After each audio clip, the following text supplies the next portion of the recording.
Assalamualaikum warahmatullahi wabarakatuh. Halo semuanya, jumpa lagi dengan saya Chow Sing Sing, kurator dari podcast Horror Night Story. Halo, apa kabar semuanya? Semoga kalian semua sehat-sehat ya. Dan seperti biasanya, pada hari ini saya kembali dan akan menghadirkan sebuah kisah mistis untuk kalian semua. Kisah mistis kali ini saya datangkan dari treat horornya Mas Agil Saputra, yang menceritakan tentang sebuah desa yang terjadi sebuah pemilihan lurah di sana. Oke, daripada kita berlama-lama, mari kita simak ceritanya.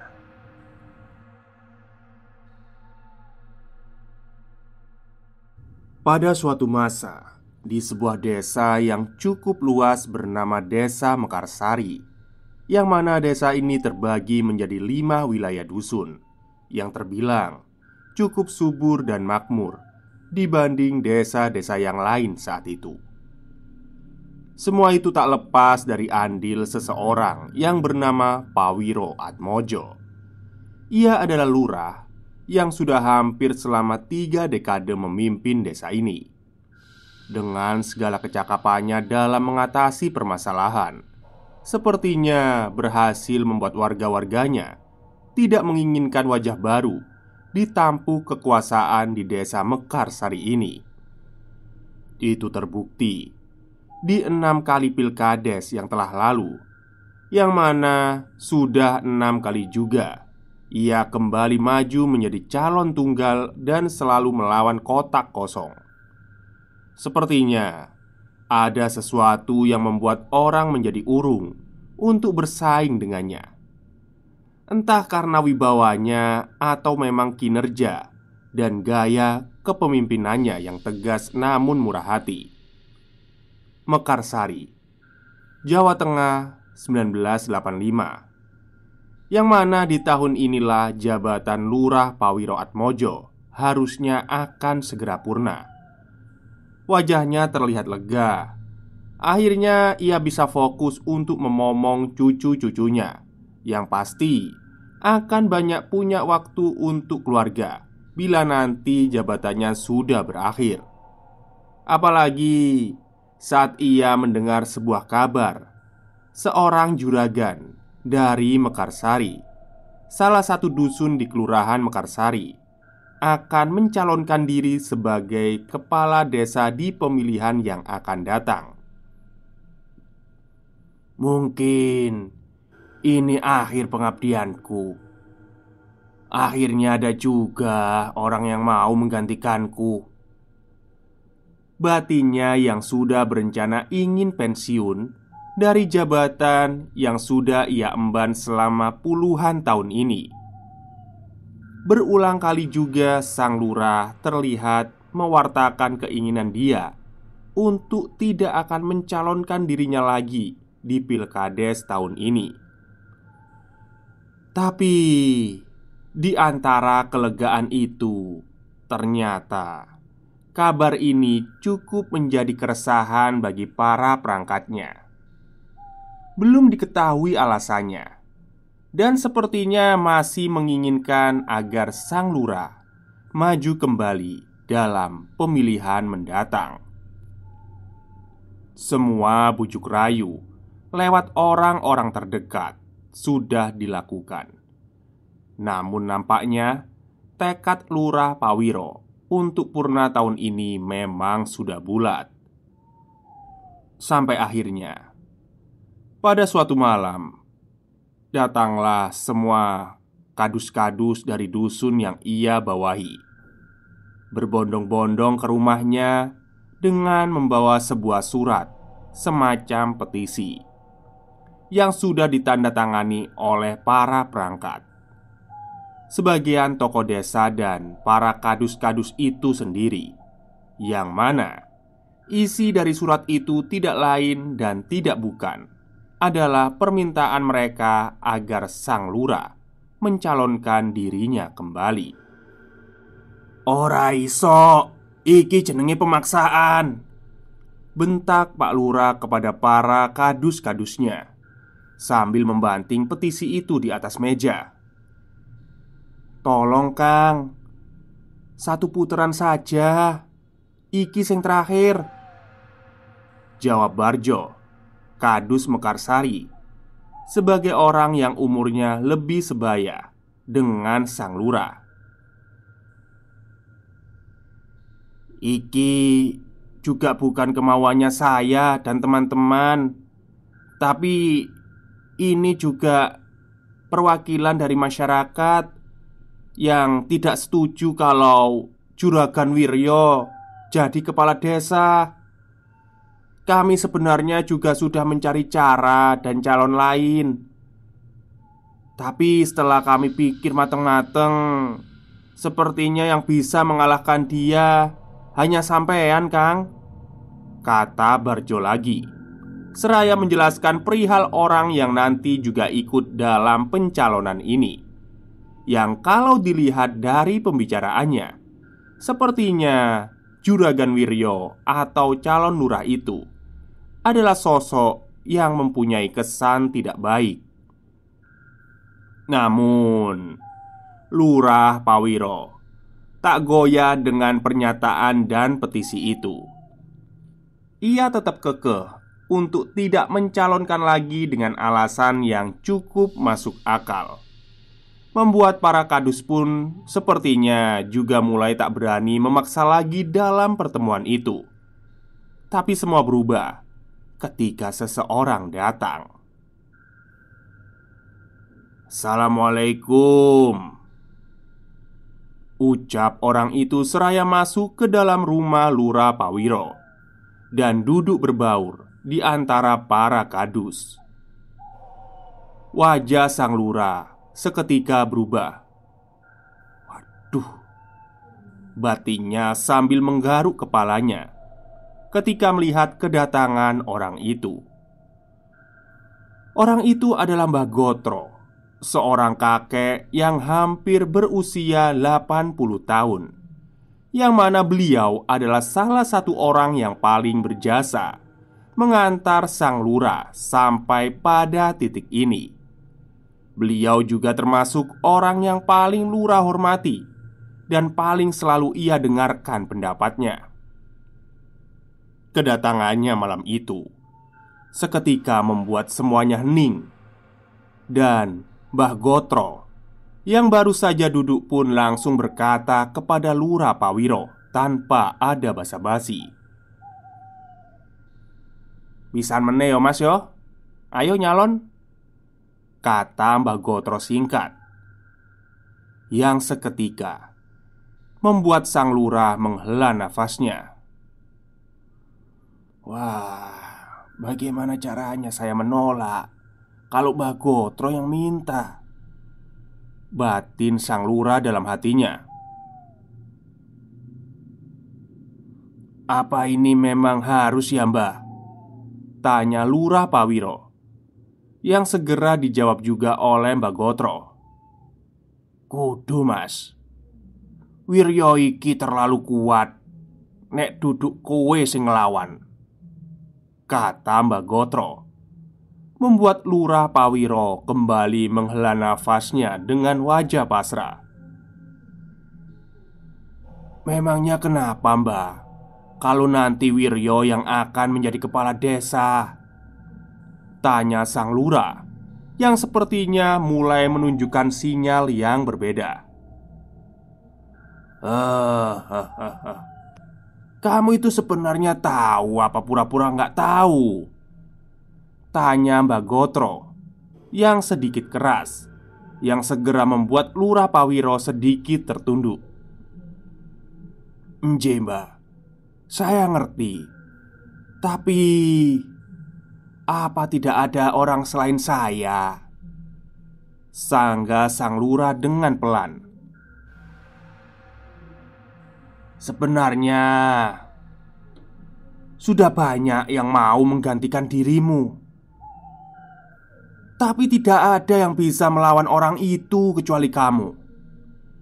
Karena kalau orang baru pasti akan kalah.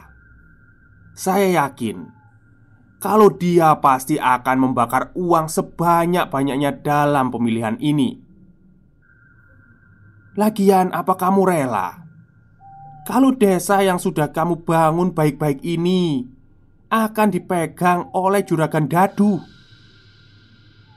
Jelas Bagotro sedikit menekan kepada sang lurah, membuat sang lurah kini terdiam dan mulai mengendorkan prinsipnya.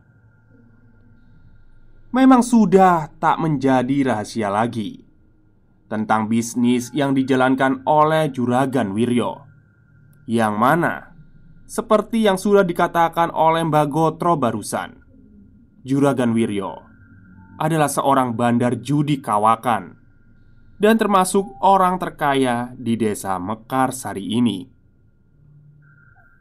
Bisnisnya berbagai macam, waralaba.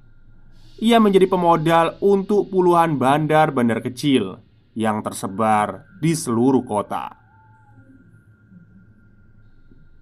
Wes, intine saya mewakili banyak masyarakat masih menginginkan kamu untuk memimpin desa ini. Dan orang-orang yang tidak mau mempunyai pemimpin yang tidak berkah, orang-orang gak mau pemimpin yang seperti itu, ucap Mbah Gotro ternyata kembali dijawab oleh sang lurah. Memang apa semuanya sudah yakin kalau Wiryo pasti akan menang di pemilihan tahun ini? Tanya Lurah Pawiro yang segera disela oleh Pak Tunggul, salah satu kepala dusun yang kebetulan tinggal di satu lingkungan yang sama dengan Juragan Wiryo. Jelas itu Pak Lurah.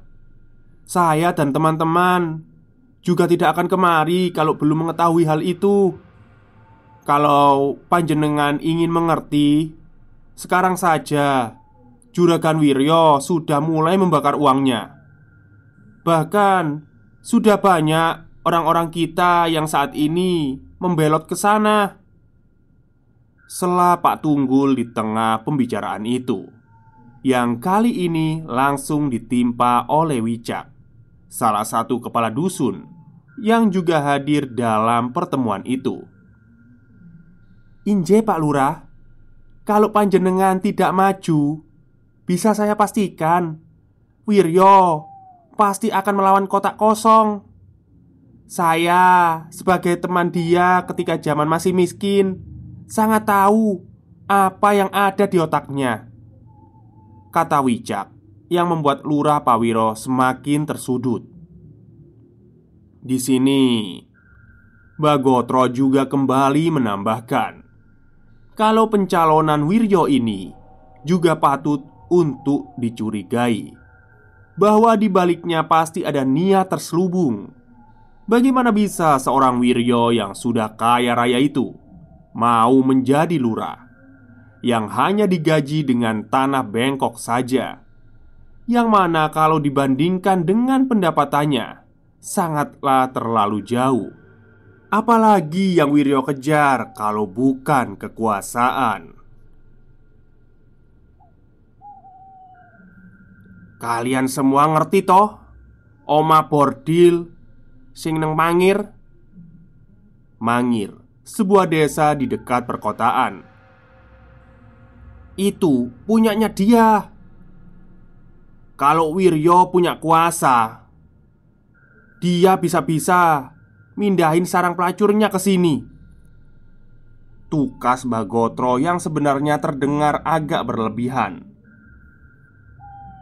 Lurah Pawiro yang sebenarnya masih tidak mau pun kini mulai berpura-pura dengan mengajukan syarat jika ingin dia maju kembali dalam pilkades mendatang, yang mana ia tidak akan mengeluarkan satu peser pun uang untuk keperluan pencalonan dan kampanyenya. Namun ternyata ia salah beranggapan. Yang semula ia pikir syarat itu akan sulit untuk orang-orang penuhi, malah berbalik menjebaknya. Yang mana permintaan itu langsung diiyakan oleh Mbak Gotro. Yoh, Gampang kalau masalah itu. Saya yang akan menanggungnya dari awal sampai akhir, ucap Bagotro seketika, membuat sang lurah menggelengkan kepalanya dan segera bersepakat meski dengan terpaksa. Tenang wae Kang, saya dan teman-teman yang nanti akan bergerak. Sampean terima jadi dan tinggal duduk saja nanti waktu pencoblosan sudah tiba, ucap Barjo yang beberapa saat setelah itu ditutup oleh Mbak Gotro. Pokoke urip iku kudu gawe urup. Kowe nglakoni iki ora mung kanggo awakmu dhewe, nanging gawe para warga sing tresno marang desa iki. Waktu sudah menunjukkan kira-kira pukul 11 malam. Bersamaan dengan setelah pulangnya orang-orang itu, Lurah Pawiro tampak tak beranjak dari tempat duduknya. Seraya menyalakan sebatang rokok dan mengepulkan asapnya ke awang-awang, dia kembali menggelengkan kepalanya. Tuh, jika memang ini kehendak Tuhan, semoga saja saya bisa menjalani ini dengan ikhlas. Batin sang lurah yang pasrah. Lamunan itu pun segera terpecah beberapa saat kemudian oleh Bu Sundari, istri dari Pak Lurah Pawiro, yang keluar membawa teh hangat dan langsung duduk di samping suaminya itu. Wes toh Pak, dijalanin aja. Saya sudah dengar semua kok tadi dari dalam. Wes syukuri aja. Ternyata masih banyak orang yang percaya sama kemampuan jenengan, kata sang istri lembut. Oh ya Bu, ya wes lah, tak lakoni ae. Semoga diberi kelancaran, jawab sang lurah menutup malam itu.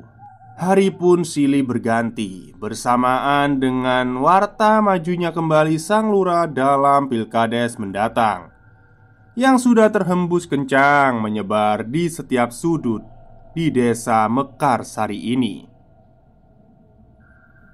Kabar itu pun tentu akhirnya sampai juga di telinga Juragan Wiryo, yang mana awalnya itu cukup membuatnya sedikit kecewa karena sempat berangan dia akan melawan kota kosong. Tapi itu tidak serta-merta mengecilkan hatinya, karena melihat pendukungnya yang setiap hari kian banyak saja. Juragan Wiryo merasa optimis akan menang dalam pilkades mendatang.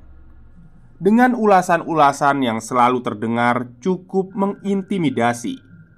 Salah satunya yang paling menjadi andalan adalah, ini kelurahan, bukan kerajaan.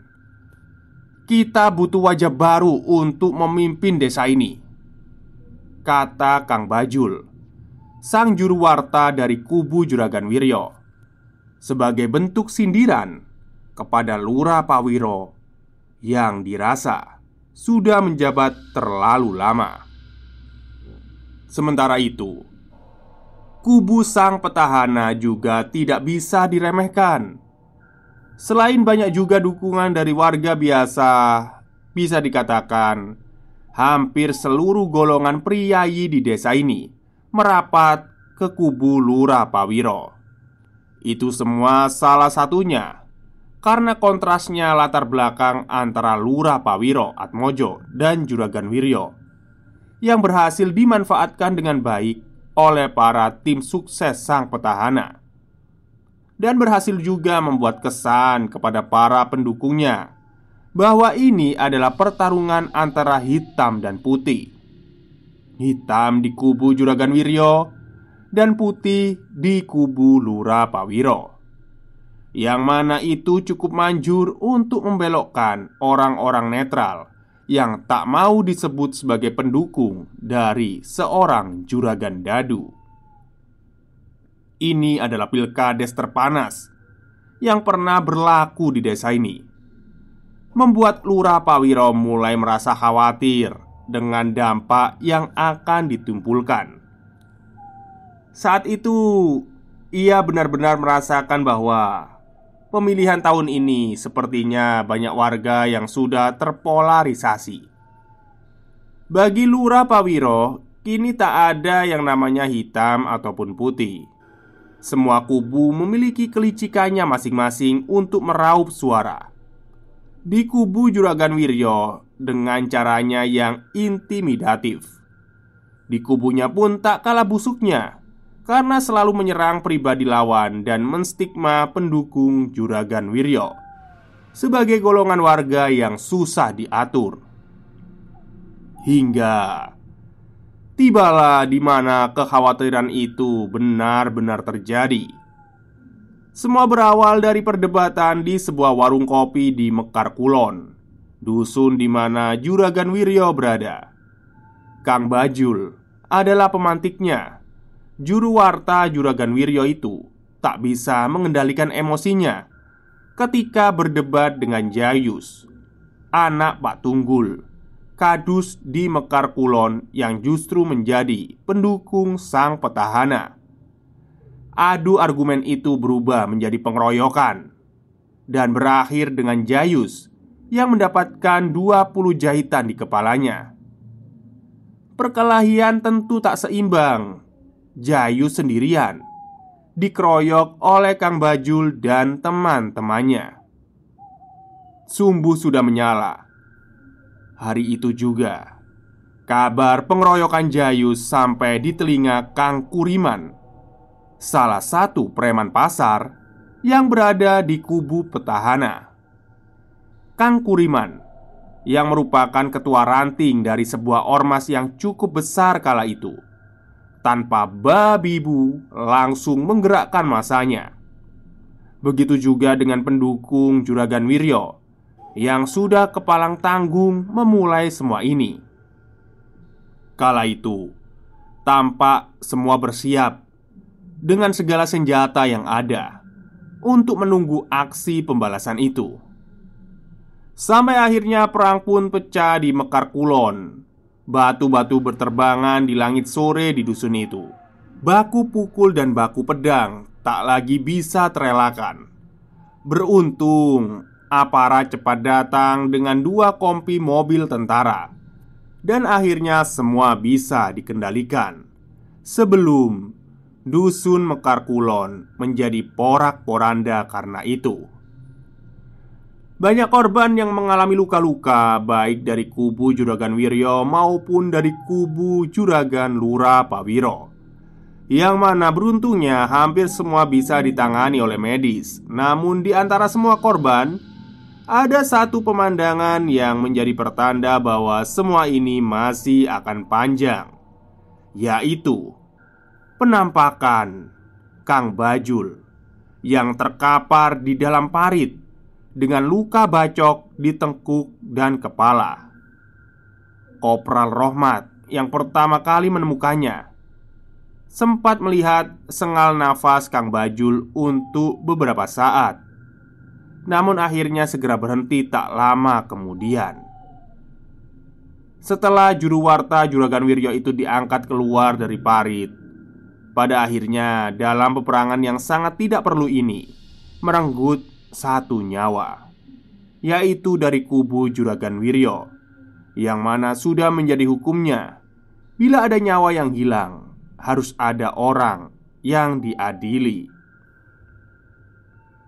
Dalam pertikaian singkat sore itu, banyak saksi-saksi dari kubu Juragan Wiryo yang mengatakan bahwa mereka sempat melihat Kang Kuriman beradu pedang dengan Kang Bajul, yang mana untuk meredamkan suasana ditariklah konklusi dari semua ini dengan ditangkapnya Kang Kuriman sebagai tersangka yang menyebabkan hilangnya nyawa juru warta Juragan Wiryo itu.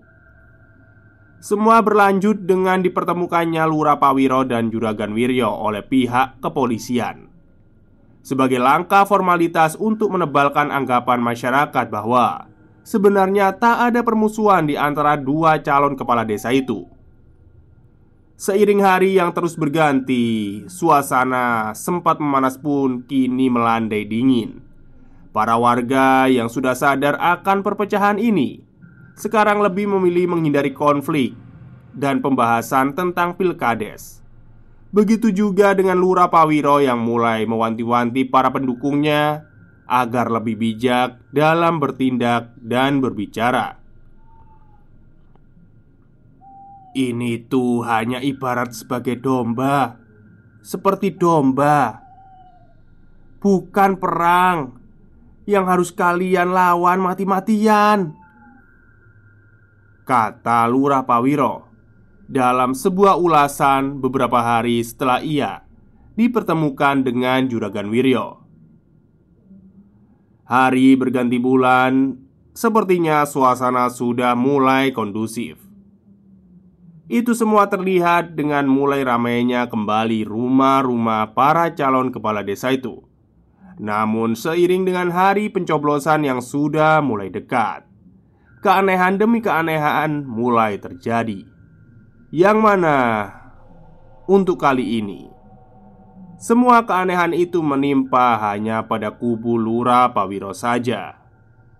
Berawal dari suatu malam, waktu itu sekitar pukul 1.30 dini hari, ketika satu persatu orang mulai berpamitan dari rumah Lurah Pawiro. Malam itu terasa tak biasa dan suasananya gerah dan panas. Harusnya sudah menjadi penanda kejanggalan di desa itu, yang biasanya harusnya berhawa dingin. Suasana rumah Lurah Pawiro yang tadi ramai pun mendadak menjadi sepi. Kini nampak sang lurah yang masih belum beranjak, seraya menyalakan sebatang rokoknya. Terlihat juga wajahnya yang seakan-akan sudah lelah memikirkan politik yang pelik ini.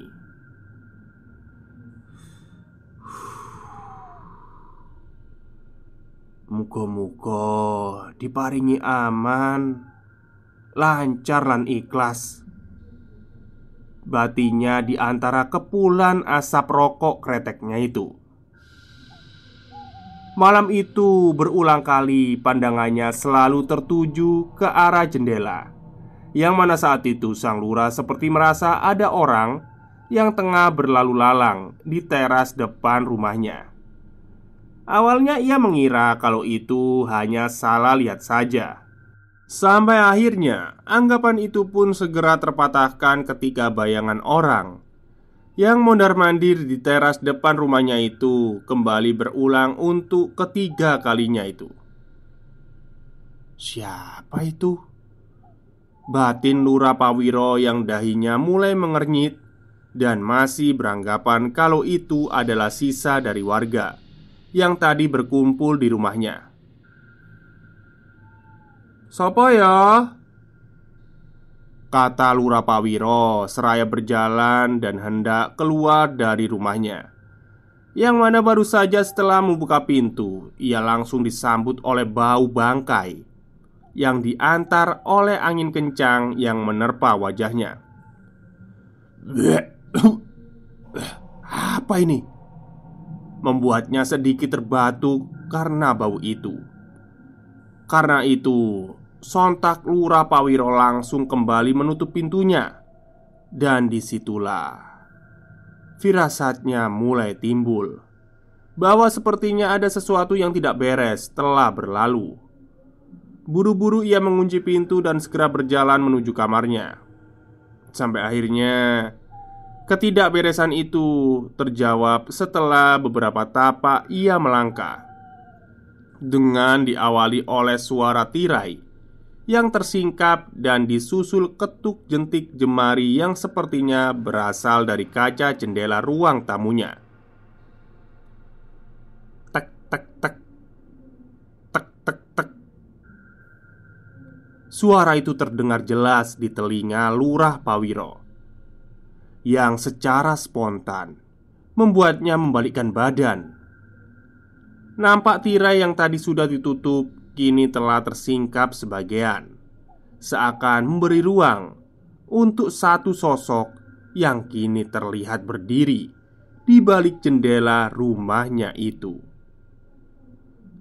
Sesosok wanita berbaju lusuh, rambutnya panjang terurai, dan matanya terlihat seperti mengeluarkan cahaya. Sambil tersenyum tipis, sosok itu menatap tajam ke arah pasang mata Lurah Pawiro Atmojo. Untuk sejenak, sang lurah hanya bisa tertegun. Otaknya seakan masih mencoba untuk mencerna atas apa yang kini dilihatnya itu. Sampai akhirnya terucaplah satu kalimat dari sosok itu yang seketika menyadarkan sang lurah atas ketakutannya. "Saya mampir ya," ucap sosok wanita yang berada di balik jendela itu, yang seketika membuat sang lurah berlari masuk ke kamarnya. "Allahu Akbar! Allahu Akbar!" teriaknya sambil berlari masuk dan melompat ke atas ranjang. Hal itu membuat istrinya terbangun. "Aduh, ono apa toh, Pak?" tanya Bu Sundari yang terkejut atas guncangan di ranjang tidurnya itu. "Ono wewe, Bu. Wewe, Bu," jawab Lurah Pawiro dengan wajahnya yang tertelungkup. Bu Sundari, yang memang tak begitu percaya dengan hal-hal seperti itu pun segera bangkit dan keluar dari kamarnya. Dengan langkah cepat, dia berjalan menuju ruang tamu. Namun, sesampainya di sana, ternyata dia tak melihat apapun selain tirai di jendelanya yang tersingkap. "Opo sih, Pak? Bapak ini pasti kecapean," ucap Bu Sundari seraya menutup tirai di jendelanya. Namun, apa yang terjadi sungguh tak pernah disangka. Yang mana ketika Bu Sundari berbalik arah, di depannya kini sudah samar berdiri sosok yang mungkin tadi dikatakan oleh suaminya itu. Sosok itu tersenyum lirih dan menatap Bu Sundari seraya berkata, "Kamar saya sebelah mana ya?" ucap sosok yang berwujud wanita itu. Bu Sundari terpaku seketika. Pikirannya kacau. Dia tidak percaya dengan apa yang dilihatnya.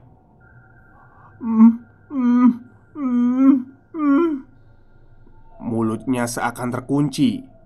Teriakan yang sudah ia coba dengan sekuat tenaga hanya keluar dengan wujud gumaman-gumaman payah dari mulutnya. Sampai akhirnya, setelah beberapa saat bertahap, perlahan pandangan matanya mulai kian gelap. Bu Sundari sudah tidak kuat dengan ketakutannya. Akhirnya limbung tak sadarkan diri dan jatuh di lantai ruangan itu. Sementara itu di dalam kamar, Lurah Pawiro masih terjaga dalam ketakutannya. Dan seperti tadi, ia masih nampak menelungkupkan wajahnya di dalam bantal, seraya terus mengucapkan doa apapun yang ia ingat.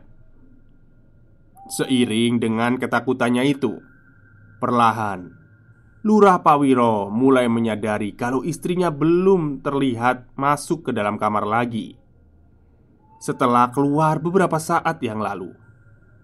Hal ini membuat ia khawatir. Dia mulai menata sisa-sisa keberaniannya dan keluar dari kamar itu. Dengan payah dan gemetar, sang lurah bangkit dan beranjak.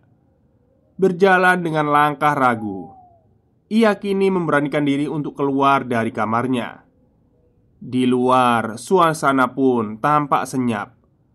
Dengan jantungnya yang berdegup kencang, sang lurah melangkah menuju ruang tamunya sambil memanggil-manggil istrinya. "Bu, Bu nih, Bu," panggil sang lurah. Tak ada sautan dari istrinya atas panggilan itu, membuat Lurah Pawiro mulai berpikir yang macam-macam. "Bu, Bu," panggilnya sekali lagi. Namun tak ada respon. Mau tak mau, Lurah Pawiro harus terus berjalan, memikul rasa takutnya demi memastikan keadaan istrinya baik-baik saja.